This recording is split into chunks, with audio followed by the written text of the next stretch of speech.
차 안에 몹시도 지친 듯 보이는 남성이 있습니다. 돈 구입하는데 돈이 안 나와요. 아, 구해봤어요? 17일날 그러고 열심히 구입하는데 안 나와요.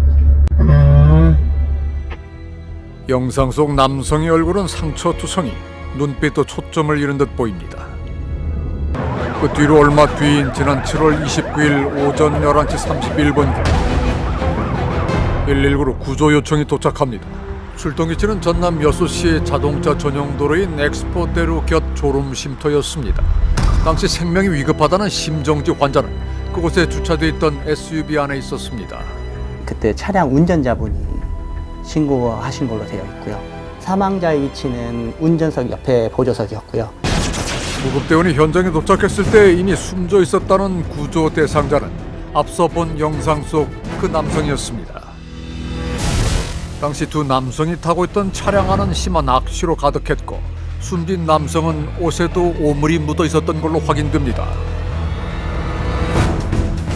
그 심정지 오셨던 환자 그분은 추리닝이 이제 약간 오물이 묻은 것처럼 이렇게 양쪽 허벅지에 있는 걸 확인은 했습니다. 소유사에는 헤어지기 맞아요. 이 사람이 다리가 뼈가 보일 정도로 썩어가지고 우리가 추정하기에 이 사람이 지금 한 달 넘게 그 차량 안에서 감금된 상태로 있었거든요. 차량 조수석에서 사망한 남성은 불과 지난해까지만 해도 건강한 모습이었던 강호진 씨였습니다. 그는 1992년생으로 사망 당시 32살이었습니다. 유력한 용의자는 숨진 강 씨와 함께 있던 신고자. 그는 예상외로 모든 혐의를 순순히 인정했다고 합니다. 본인이 그렇게 진술했어요. 처음에 내가 절로 찍었고 얘도 나 찍었다 하고 서로 막 굿장 토론하다가 죽은 거다. 서로 간의 채무를 봤을 때 돈 몇백 안 되는 것 같던데. 이른바 여수 허벅지 돌직기 사망 사건으로 불리는 두 남자의 얘기. 엽기란 단어로만 표현되는 그 일은 대체 어쩌다 시작이 됐던 걸까?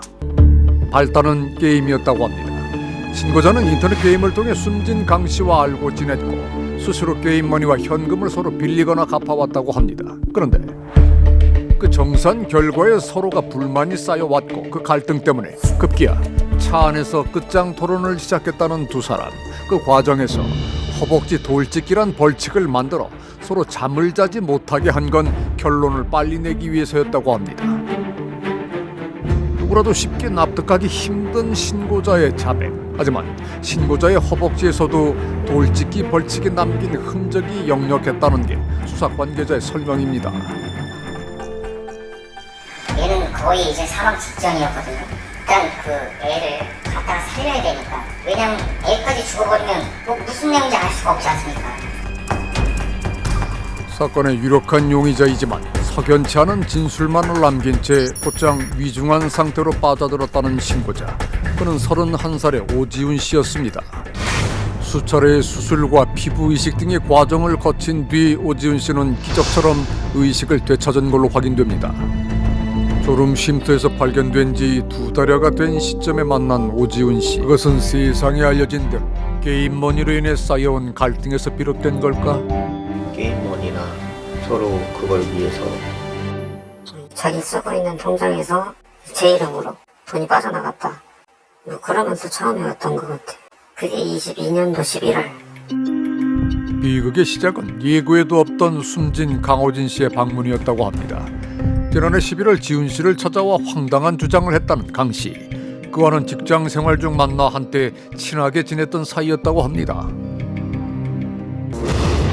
당시 같은 공단에서 근무하던 1살 위 강호진 씨와 소개로 만나 가까이 지냈는데 이후 지훈 씨가 직장을 그만두면서 두 사람의 인연은 끊어졌다고 합니다. 지난 2020년 지인에게 사기를 당해 거액의 채무를 떠안게 된 지훈 씨는 이후 광양시를 떠나 줄곧 여수에서 일용직으로 일해왔습니다. 그러던 지난해 11월 어떻게 알았는지 지훈 씨의 집까지 찾아와 다짜고짜 따지기 시작했다는 강 씨. 그는 자신의 계좌에 있던 3천만 원을 지훈 씨가 훔쳐갔다는 주장을 했다고 합니다. 그 돈을 빼갔다는 증거나 이런 걸 본 적이 있으세요? 은행 문자가 나오고 빼는 사람 이름이 제 이름으로 돼 있어요. 이제 그때부터 계속 멍청하게 싸웠으니까. 여러모로 볼 때 숨진 강호진 씨는 어떤 이유에선가 모아둔 돈을 잃었고 그 범인을 오지훈 씨로 확신한 듯합니다. 자신의 돈을 돌려받으려는 강 씨와 자기의 결백을 증명하려던 지훈 씨, 서로의 집이 있던 순천 씨와 여수 씨를 오가며 논쟁을 이어가던 이들이 차에서 지내기 시작한 건 지난 6월 28일경부터였습니다. 그러니까 합의는 해갖고 끝을 내고는 싶어도 끝날 수가 없는 거예요. 만나야 되는데 시간이 안 맞잖아요. 처음에는 뭐 제가 순천으로 가거나 아니면 같이 오거나 그러다가 몸이 힘들어갖고 그냥 그때부터는 차에서. 그럼 그때는 거의 차에서 생활하셨어요? 네. 화장실이나 씻는 거, 밥 먹는 거? 밥은 거의 하루에 한 끼. 씻는 거는 못 씻고요. 뭐 먹은 게 없으니까는 큰 거는 거의 안 가고요. 살 고통수는 어느 정도 이성적이 돼서 판단을 할 건데 왜 그 자극을 못하고 계속 소비시키는 대로 해왔을까? 이상합니다. 견디기 힘든 고통에 반복적으로 노출됐지만 무슨 이유에선가 저항하지 않은 두 사람. 전문가는 조심스레 그 이유를 추측해 봅니다.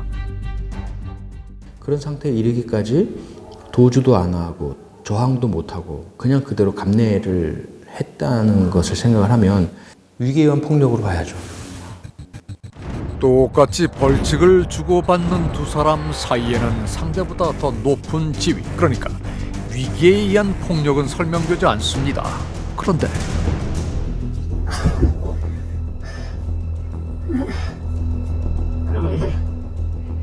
너가 얽힌 거는 그걸로 다 끝. 일단 생각 좀 하자. 씨. 이야기를 해야겠다. 두 사람의 대화에 등장하는 제3의 인물 병두형이란 인물에 대한 흔적은 포렌식으로 복구된 메시지에서도 확인됩니다. 지은 씨는 무슨 이유에서인지 병두형과의 대화를 모두 삭제한 바 있습니다. 새벽 4시가 다 될 무렵 지훈 씨에게 연락을 해온 병두형. 함께 있는 강호진 씨가 졸면은 그의 허벅지에 집행을 하라 말합니다. 폭행을 지시하는 듯합니다. 숨진 강 씨가 자는지에 대해 수시로 체크하는 병두형.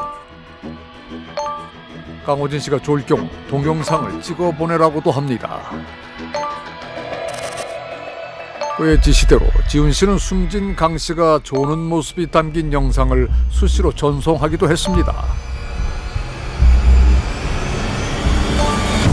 벌칙과 집행, 그 중심에 병두형이라는 인물이 있었던 걸로 보입니다. 비쩍 마른 몸과 상처 투성이 얼굴, 연신 졸음을 쫓지만은 또다시 잠에 빠져들던 강호진 씨. 그를 깨운 건 병두형의 전화였을까? 하지 말라고. 빨리 가. 기다려. 대답해야지. 예. 상처 많이 안 좋냐, 둘 다? 예. 많이 안 좋아? 형이 좀 심각해요. 왜? 저 떨어져 나갔어요. 진짜, 일단 알았어. 예. 경기도에서 나고 자랐던 지훈 씨는 7년 전 직장 있던 광양시로 오게 됐고 1살 위인 김병두 씨를 알게 됐다고 합니다. 나이도 비슷하고 취미도 같아 금세 가까워졌다는 두 사람. 김병두 씨는 자신과 동갑인 강호진 씨와는 더 오랜 친분이 있던 사이였다고 합니다. 그런데 지난해 11월 자신의 통장에서 지훈 씨가 돈을 훔쳐갔다며 강호진 씨가 찾아왔을 때 동행이 있었던 겁니다. 김병두 씨 역시 지훈 씨를 의심하고 있었다고 합니다. 와갖고 자기 통장에서 돈 빠져나갔더니 자기는 승인 안 했는데 자기 이름으로 대출이 됐다. 시장을 한다니까 그 통장하고 체크카드를 그냥 쓴 거예요. 뭐 자기 카드 쓰라고 하나 줬던 거 있다고 둘 중 하나 맡았다. 그래서 같이 범인 찾아보자. 그간 자신의 계좌와 카드를 빌려 쓰던 두 사람 중 범인이 있다고 주장한 김병두 씨. 그는 먼저 대화를 통해 범인을 찾고 해결 방법을 모색하자며 이른바 끝장 토론을 제안했다고 합니다. 그 장소를 집에서 차 안으로 바꾸고 벌칙을 정한 이도 김병두 씨였습니다. 자신도 금전적 피해를 입었다고 주장하며 무자비한 벌칙을 가했다는 아는 형. 김병두 씨는 올해 32살로 알고 보니 지역사회에서 꽤 활발히 활동해온 인물이었습니다. 광주 쪽에 그 변호사 그쪽 사무장으로 지금 일하고 있다고 우리는 그렇게 알고 있었죠. 이 친구가 있었어요. 그 당시에 저도 이제 사건을 의뢰했었고. 한 채권 주심 전문 기관에서도 일했다는 김 씨. 이후 그는 직장을 옮겨 프리랜서 신분으로 주심 일을 하며 변호사 사무실의 사무장 역할도 한다는 게 지인들의 설명입니다. 지인들은 여수 졸음쉼터 살인 사건과 김 씨의 존재를 좀처럼 연결짓기 어렵다고 말합니다. 확인해보니 강 씨와 지훈 씨가 배회하던 순천시 소재 아파트에는 당시 김병두 씨가 가족과 함께 살고 있었습니다. 심상치 않은 광경에 이를 경찰에 신고했다는 주민들. 때는 강 씨 사망 9일 전이었습니다. 현장에서는 찾지를 못했습니다. 이미 현장을 이탈을 해버렸어요.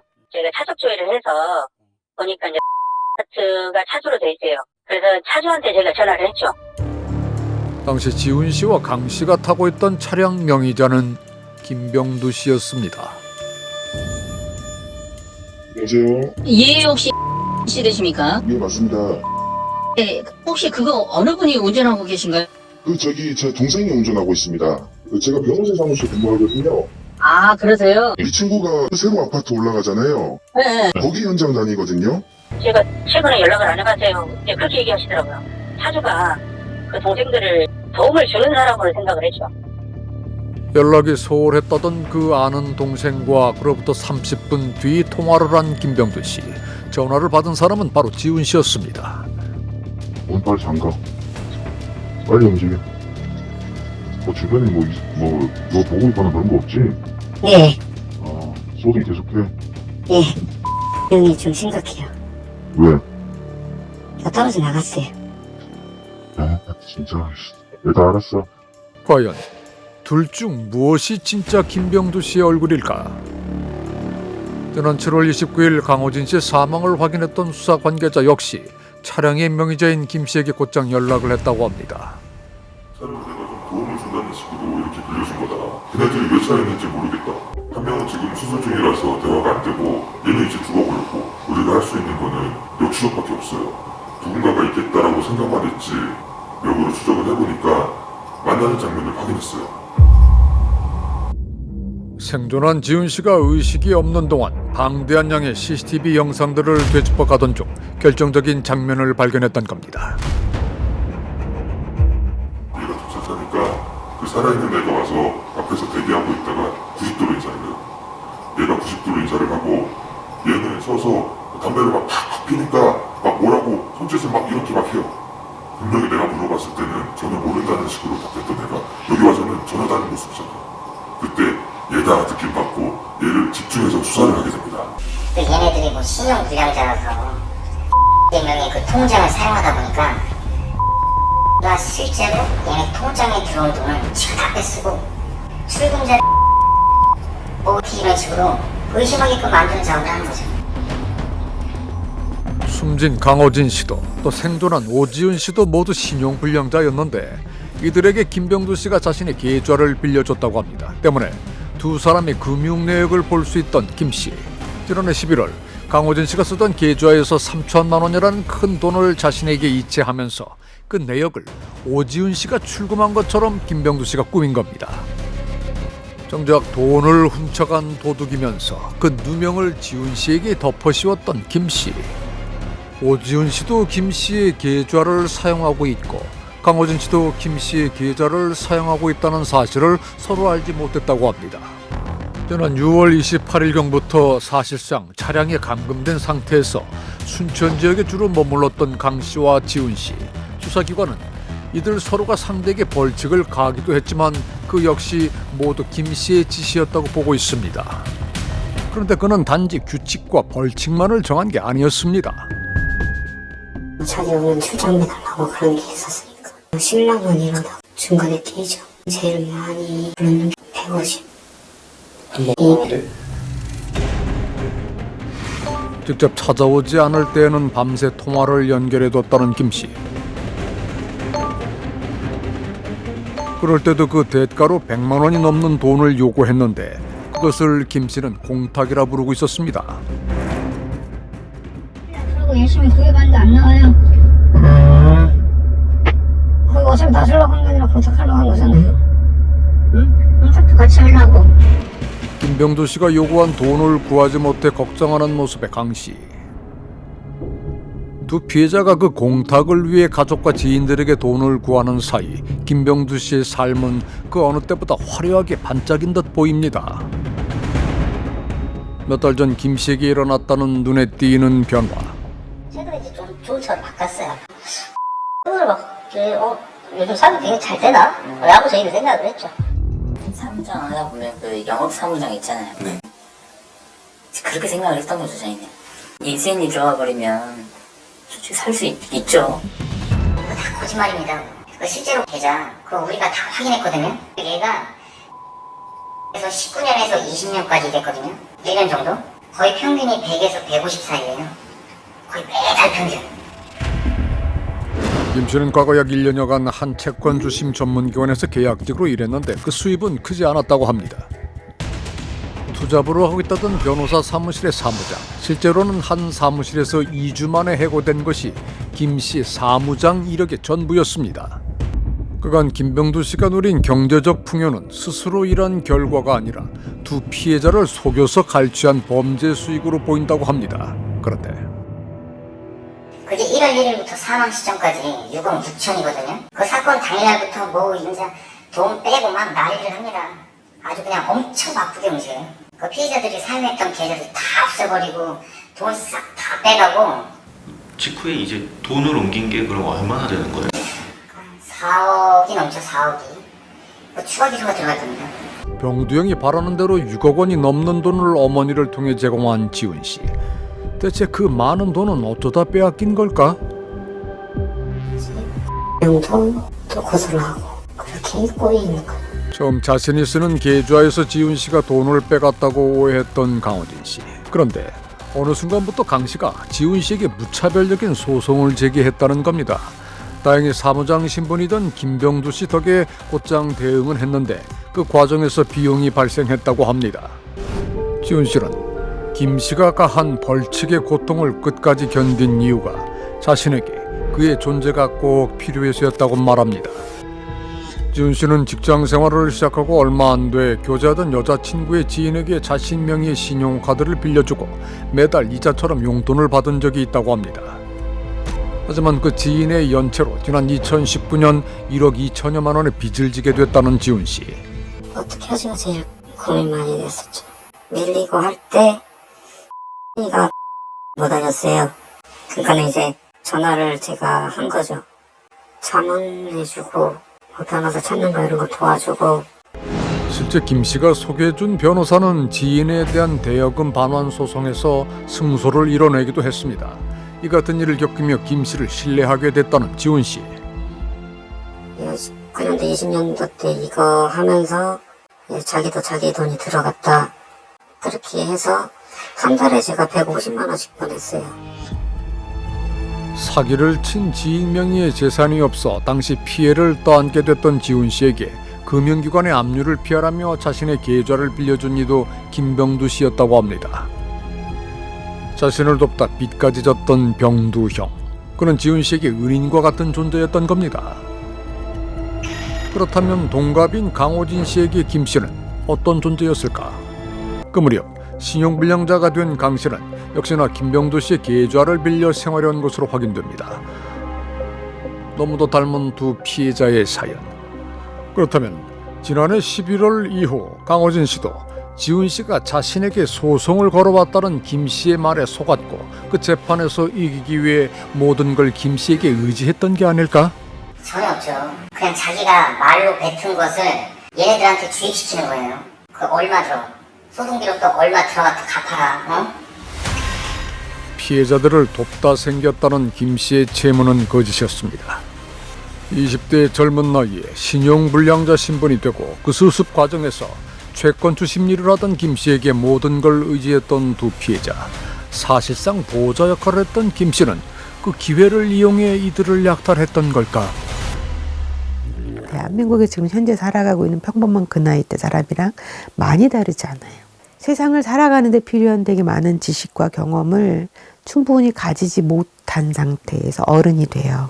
이 구루머에게 걸리지만 않았으면 지금도 여전히 착하고 순진한 청년으로 평가받았을 거예요.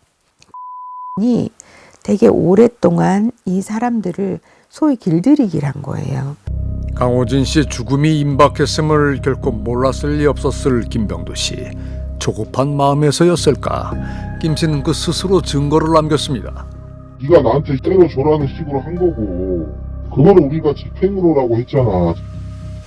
니네 둘 중에 한 명이 그냥 인정을 하고 그냥 끝내는 게 낫지. 이해되냐? 이게 진실이잖아.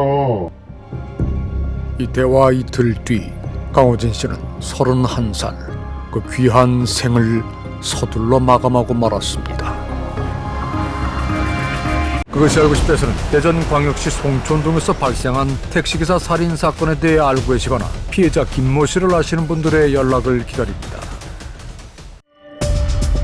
가로 50cm, 세로 30cm, 높이 20cm와 비슷한 크기로 디귿자 형태의 접이식 다리가 부착된 작은 찻상을 가지고 있는 분들의 연락을 기다립니다. 그것이 알고 싶다에서는 1981년 한국에서 미국으로 떠나 1988년까지 조지아주 하인스빌에서 지냈던 김정은 씨를 아시는 분들의 연락을 기다립니다. 김정은 씨는 사망 당시 26살로 키 165cm 전후, 몸무게 63kg 전후 보통 체격, 삐뚤어진 윗니가 특징입니다.